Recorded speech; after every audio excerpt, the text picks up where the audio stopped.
Boa noite.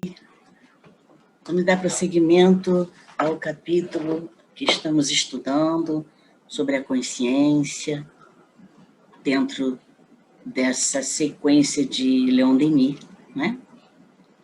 Vamos nos conectar com o nosso plano espiritual, os guias da FEAP, e trazer para o nosso ambiente a luz crística de Jesus. E que possamos estar nesse caminho de uma forma tranquila, em paz, harmonizando sempre o nosso coração com o plano espiritual superior. Assim pedimos autorização para o início do nosso estudo de hoje. Graças a Deus.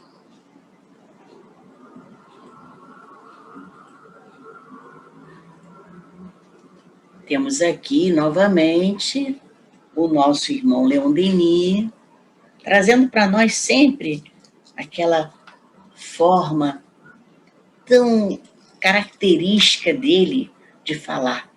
Ele começa logo aqui, né? Não temos outro juiz, nem outro carrasco que não seja a nossa consciência. Então ele está falando aqui, a nossa consciência é o nosso juiz, é o nosso carrasco. E nós estamos exatamente no capítulo que está falando de consciência. E vamos dar continuidade a este processo que estamos começando a estudar sobre a consciência.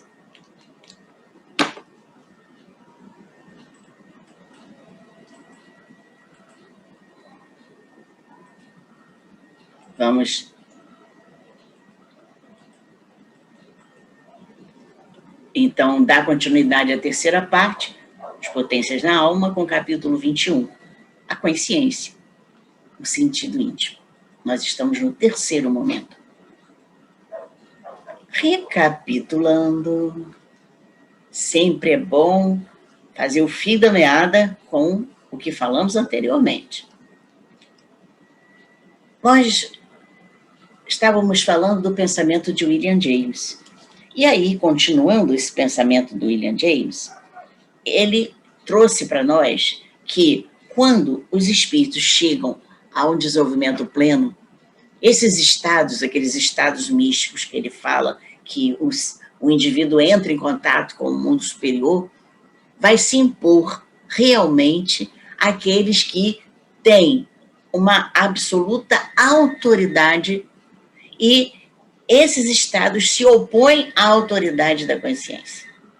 Então, aquela consciência puramente racional, fundamentada no entendimento dos sentidos, prova que ela não é mais um dos modos de consciência.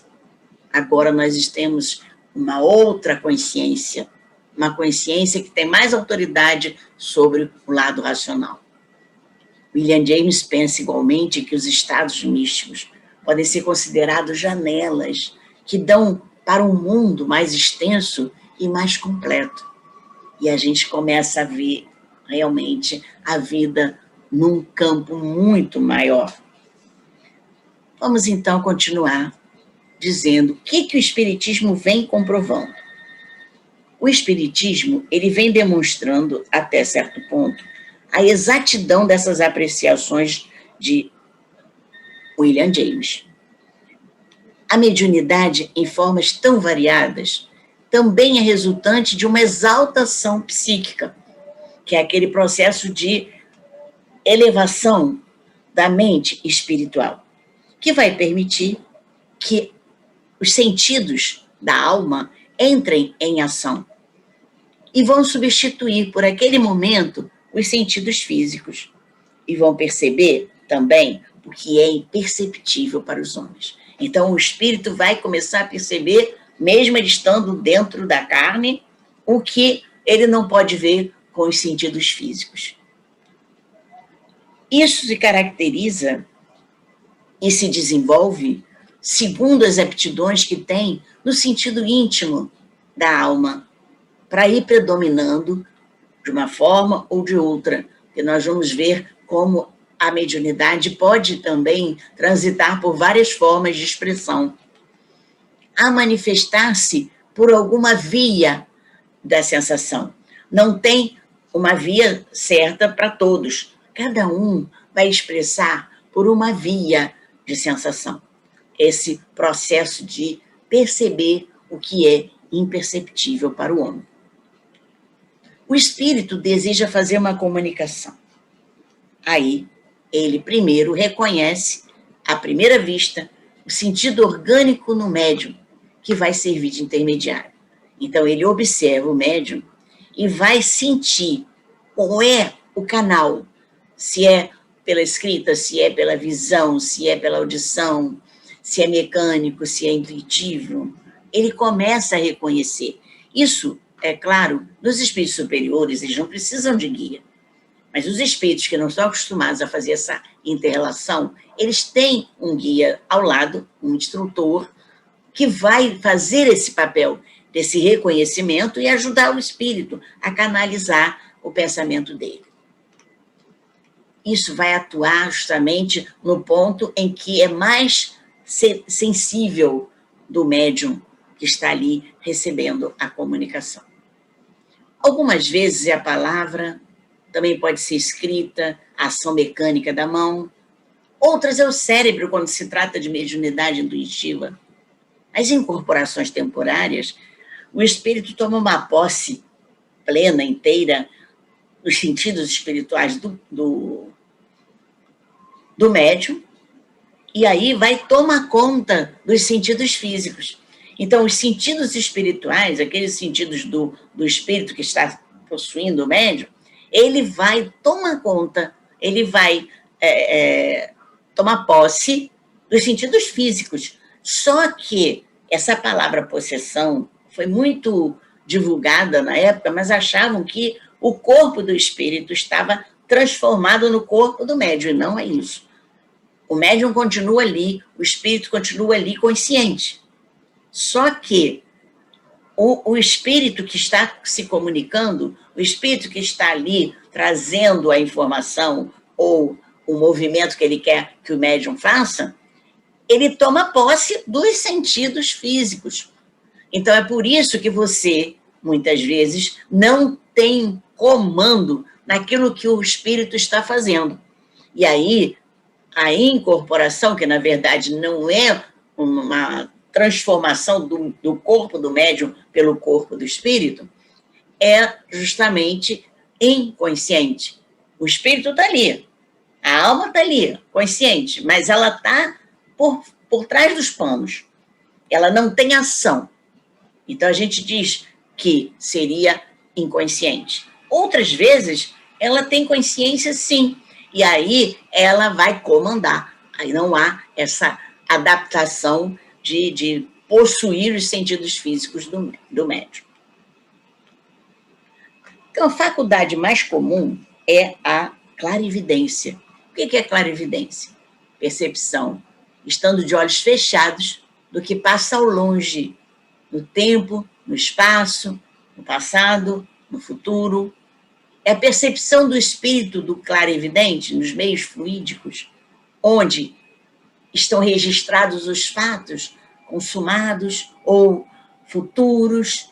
Então, é essa percepção do clarividente, do espírito do clarividente, que é o médium, né? Nesse meio fluídico. Ele vai lá onde aconteceu ou pode ir aonde vai acontecer. E ele fazer essa pré-munição daquilo que vai acontecer. A clarividência exerce a mais das vezes inconscientemente, sem preparação. Então, você está aqui, de repente, você olha assim, nossa, eu vi, vai acontecer tal coisa. Eu vi um acidente, do nada. Você olha, às vezes, uma pessoa e você vê uma cena. É inconsciente, eu não estou querendo ver nada. Mas também pode, né, dependendo da evolução do clarividente, também pode ser exercida conscientemente, provocada. Né? Então, a visão espírita, ela pode ser provocada pela consciência, né, do médium. O coronel Ruchat, no livro As Vidas Sucessivas, ele diz o seguinte: Mirelle descrevia-me assim os efeitos sobre si das minhas magnetizações. Então, ele trabalhava com uma pessoa e ela ia transmitindo para ele o que estava acontecendo com ela. Quando estou acordada, minha alma está ergastulada ao corpo e eu me sinto como uma pessoa que, encerrada no pavimento térreo de uma torre, não vê o exterior senão através das 5 janelas dos sentidos, tendo cada uma vidros de cores diferentes. Então, ela percebia que a alma estava ali, enclausurada no físico, e ela só conseguia ativar os sentidos físicos, como para ela eram janelas. Quando o coronel Rochat magnetizava ela, ela disse que livrai-nos pouco a pouco das minhas cadeias, e minha alma, que deseja sempre subir, penetra na escada da torre, escada sem janela, e não percebo que me guiais, senão no momento em que desemboco na plataforma superior. Então, aí, ela percebe que a alma está saindo e tomando um lugar, dando uma direção. A minha vista estende-se em todas as direções, com um sentido único, aguçado, que me põe em relação com os objetos que ele não podia perceber através dos vidros da torre. E eu trouxe para vocês uma poesia que o Gabriel Delany escreveu para o Rochat. E ele disse o seguinte: o coronel Rochat era um adepto convicto do pensamento que expressava o anseio de que o homem poderia e deveria, pelo estudo e as investigações científicas, aproximar-se de Deus e confiar na vida futura, substituindo assim a sua fé vacilante por uma crença sólida e raciocinada. Olha só o que ele está dizendo.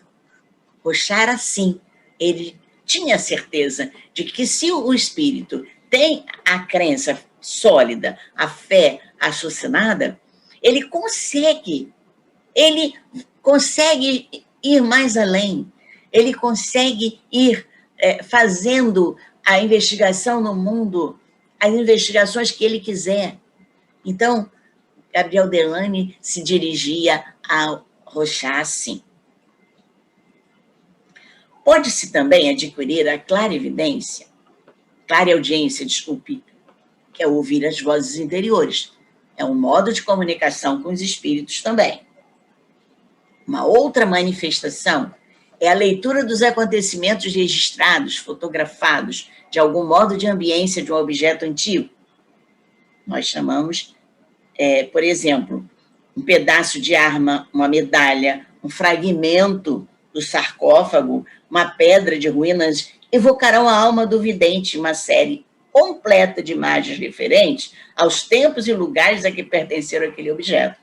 Então, muitas vezes, pessoas que entram junto à polícia, né, ela consegue pegar o objeto da pessoa que está desaparecida ou que está em cárcere e consegue visualizar através daquele objeto a direção que está aquela pessoa.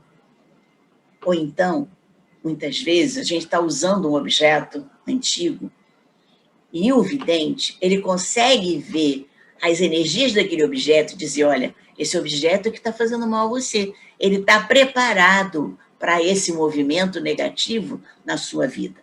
Então, muitas vezes, eles conseguem observar as energias e esse é um modo de manifestação também mediúnica que se chama psicometria. Então, nós podemos ouvir as vozes interiores, quer dizer, a voz da nossa alma e a comunicação dos espíritos. Podemos sentir o registro, aquilo que está no objeto, porque tudo que nós lidamos comumente deixa a nossa ambiência ali. Pode ser antigo, pode ser moderno, e a psicometria faz essa leitura. Também acrescentamos os sonhos simbólicos, premonitórios, ou mesmo pressentimentos obscuros, que advertem de perigos que não desconfiamos. Então, nós falamos que muitas pessoas têm possibilidade de se comunicar com seus amigos no espaço, por intermédio do sentido íntimo. Deste número são as almas que as provações, os sofrimentos, uma longa preparação moral apuram os sentidos sutis. Então, precisa realmente de preparação para quê? Para se tornar aquela pessoa mais sensível às vibrações dos pensamentos externos. Então, nós precisamos dessa preparação moral, dessa preparação de apuração dos sentidos sutis. Que não adianta só ter o sentido se você não desenvolve a moral, porque aí a sua vibração não vai alcançar a esfera superior. Muitas vezes, almas aflitas nos solicitam, querem avisos, querem conselhos, querem indicações, mas nem sempre nós podemos resolver. Então, aquelas almas que ficam pedindo socorro, quem viu o sexto sentido, viu, realmente, as almas estavam todas ali pedindo socorro ao menino, e ele não sabia como é que ele ia resolver. Então, eram aconselhadas que se concentrasse em retiro, em silêncio, elevar o pensamento a Deus, chamar o espírito protetor, interrogar sobre as questões que está trazendo aflição para a gente, depois esperar e começar a escutar a si mesmo, nas profundezas da nossa consciência, aquela consciência profunda. Vai haver um eco enfraquecido, aquela voz longínqua. A gente começa a perceber vibrações de um pensamento que vai acabar com as nossas dúvidas. Isso é uma coisa que vai acabar trazendo consolo, vai acabar embalando-nos, acalentando-nos e trazendo o consolo para as nossas dúvidas. Este é o efeito que podemos obter, uma das formas da comunicação, uma das formas da mediunidade. É claro que não é muito bela, né, das mais belas, nem é das menos belas. Por quê? Todos podem obtê-la? Podem. Todos podemos obter participação nessas comunicações, dos vivos e dos mortos. Está destinada a estender-se um dia a toda a humanidade. Então, tudo isso é uma forma que a humanidade vem se preparando para cada dia estender mais esse alcance. Pode ser, assim, um processo de se corresponder com o plano divino. Em circunstâncias difíceis, disse Leon Denis, quando hesitava entre resoluções contrárias a respeito da tarefa que me foi confiada, de difundir as verdades consoladoras do neo-espiritualismo, apelando para a entidade suprema, ouvia sempre ressoar em mim uma voz grave, solene, que me ditava o dever. Clara e distinta, contudo, esta voz parecia provir de um ponto muito distante. Seu acento de ternura enternecia-me até as lágrimas. Então, ele ouvia essa vibração interna e que trazia uma emoção muito forte para ele, que chegava até as lágrimas. A intuição é uma das formas que os habitantes do mundo invisível empregam também para nos transmitir avisos, instruções. Outras vezes, será a revelação da consciência profunda à consciência normal. No primeiro caso, o caso das instruções, nós chamamos de inspiração. Então, não é a intuição, é a inspiração que vem e eu conecto. Outras vezes, pela mediunidade, o espírito vai achar mais ou menos seguros e abundantes de se comunicar seu pensamento com todo o desenvolvimento e relevo. Ele vai achar meios de inspirar as pessoas, vai achar um meio de revelar aquela comunicação. O pensamento do espírito é um só em seu princípio de emissão, mas vai variar em suas manifestações. Então, o pensamento é único, mas se ele falar por mim, ele tem uma manifestação. Se ele falar para outra pessoa, mesma coisa, ele vai ter outra manifestação. Por quê? Porque os médiuns têm pontos diferentes de recepção. Por isso, o espírito pode falar, um através da leitura, outro através do desenho, a mesma coisa que ele está transmitindo para um, ele está transmitindo para outro. Cada médium marca com o cunho de sua personalidade e inspiração aquilo que vem do mais alto, a inspiração que vem dos espíritos. Então, ele tem o cunho da sua personalidade, claro. É a forma anímica de receber a inspiração. Então, aí entra o animismo que está sempre associado à mediunidade de inspiração, à intuição, mesmo qualquer outro tipo de comunicação mediúnica, existe a personalidade do médium. Por que ele está dizendo isso? Porque quanto mais o médium cultiva ensinamentos, aprendizados, espiritualização, o intelecto do médium vai fazer com que os instintos materiais se comprimam. Por quê? Porque ele vai ficar com o intelecto mais solto, com mais pureza, fidelidade, e com isso ele vai transmitir o pensamento do espírito superior com mais certeza, mais verdadeiro. A corrente de um rio não pode escoar-se através de um canal estreito. Então, o canal estreito é o médium, que tem lá o canal de recepção. Se ele está com o conhecimento bloqueando o intelecto não consegue alcançar o conhecimento, ele vai criar uma corrente de um rio estreita. E aí ele não vai poder pegar o pensamento do espírito.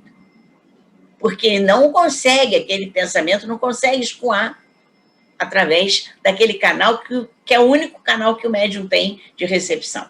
Se ele se purifica, se ele se acultura, se ele se espiritualiza, esse rio vai ser mais largo. E aí ele vai ter uma forma maior de captar os pensamentos dos espíritos. O espírito inspirador não pode, de uma forma semelhante, transmitir pelo organismo do médium, senão aquelas das concepções que por ele puderam passar. Então, não adianta ter um esforço, não adianta ter todo um processo mental do espírito de vontade, mas o médium só pode exprimir as concepções que ele tem condição de assumir, que ele tem condição de receber. A recepção dele não pode ser curta, ser num canal estreito. Ele precisa ter uma concepção superior a seu próprio, no seu próprio intelecto, para que ele possa alcançar mais dessa força exterior. Mas a expressão, as suas ideias sugeridas, vai encontrar os termos preferidos, o seu modo de dizer habitual. E aí, mesmo que seja um estímulo por outros canais, não adianta.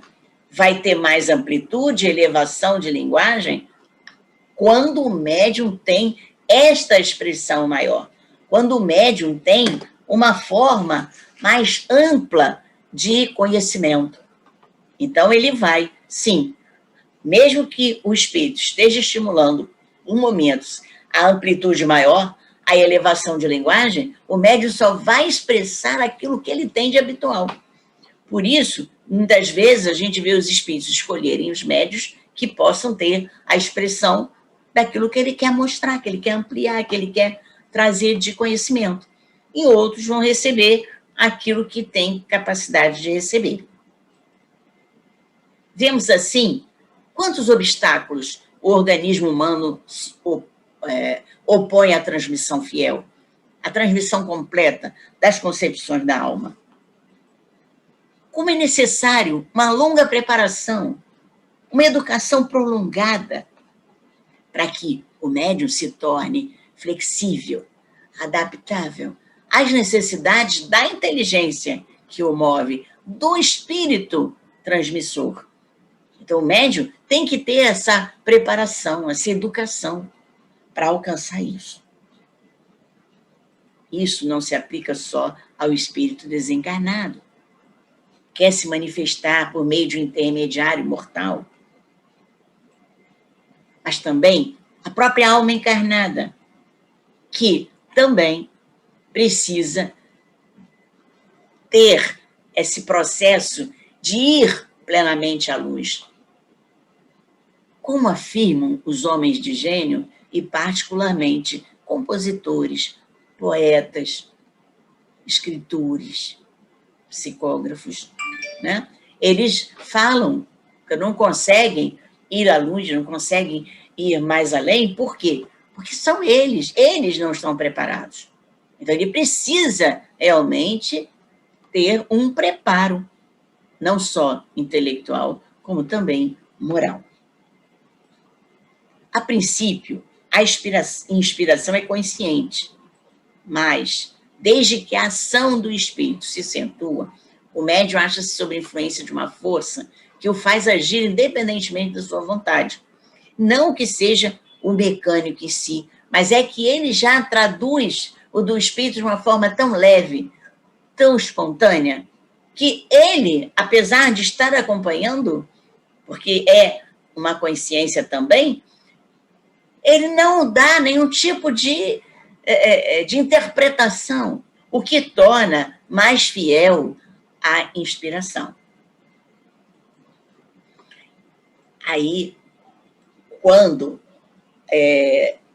o médium não é mais que um instrumento, um aparelho de recepção, de transmissão, é uma máquina que obedece à corrente elétrica que se opõe em movimento.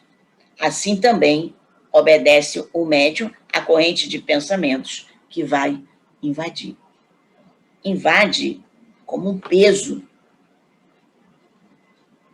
Um espírito fecha os olhos, perde a consciência de si mesmo, e aí passa ao domínio invisível. Então, nesse caso, o médium não é mais do que um instrumento. Ele é só um aparelho de recepção, qual a máquina que obedece à corrente elétrica que a põe em movimento. E aí ele obedece à corrente de pensamentos que vai invadindo. Então, início a inspiração é consciente, depois ele vai recebendo essa inspiração e vai obedecendo. Ele vai tendo consciência daquilo que está recebendo. É mais do que a vontade dele? É, porque ele já está sendo velado os olhos e a recepção, né, a invasão daquele espírito vem já leve, já não tem mais peso, porque ele já está pronto, ele já está realmente em sintonia perfeita com o mundo espiritual. Bem, tchau, tchau. Ficaremos por aqui. Na próxima semana veremos o quarto momento deste capítulo 21, no livro original ainda.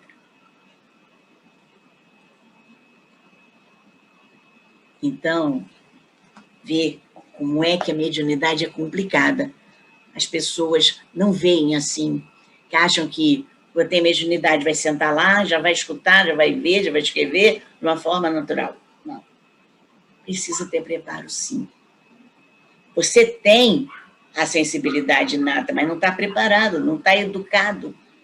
Então, na verdade, a gente não desenvolve a mediunidade, a gente educa, a gente dá esse preparo moral, exerce vários momentos de aprendizado com supervisão, para que o médium fique afinado, sintonizado com os espíritos. E hoje nós vamos ver no quarto momento como há uma mudança de olhar para essa questão da mediunidade. Graças a Deus, amado Mestre Jesus, esteja conosco e com todos esses lares que estão trazendo a vontade de crescer, de construir, de modificar a conexão com o plano espiritual. Graças a Deus.